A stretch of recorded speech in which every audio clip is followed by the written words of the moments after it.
నమస్కారం. ఇది trans catheter aortic valve replacement procedure. దీంట్లో అందరూ చెప్పినట్టుగానే సర్జరీ లేకుండా మనం ఈ ప్రొసీజర్ని చేసుకున్నాం. సర్జరీ చేసినప్పుడు మనం ఒక పేషెంట్కి ఎనస్థీషియా ఇస్తాము. ఎనస్థీషియా ఇచ్చిన తర్వాత ఆయన శ్వాస తీసుకోవడానికి మనం పేషెంట్ని వెంటిలేటర్ మీద పెడతాము. తర్వాత సర్జరీకి సంబంధించి ఇక్కడ స్టెర్నోటమీ అని ఇక్కడ కట్ చేయడం జరుగుతుంది.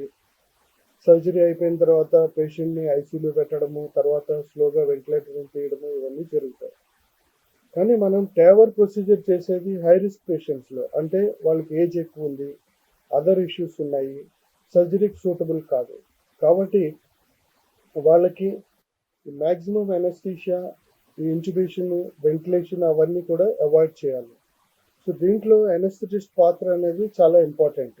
అంటే avoiding intubation, avoiding ventilation and avoiding deep sedation.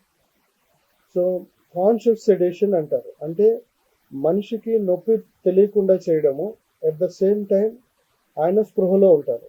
So దీన్ని కాన్షియస్ సెడేషన్ అంటారు. సో ఒక ఎనస్థెటిస్ట్ ఈ ప్రొసీజర్ జరుగుతున్నప్పుడు ఈ కాన్షియస్ సెడేషన్లో పేషెంట్ని మెయింటైన్ చేస్తూ ఉంటారు.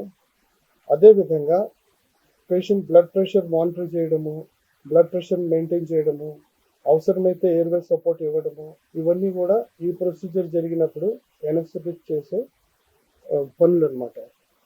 So main important thing, major anaesthesia, intubation, ventilation అవన్నీ లేకుండా కాన్షియస్ సెడేషన్, అంటే పేషెంట్కి పెయిన్ రిలీఫ్ ఉంటుంది కానీ పూర్తి స్పృహలో ఉంటారు.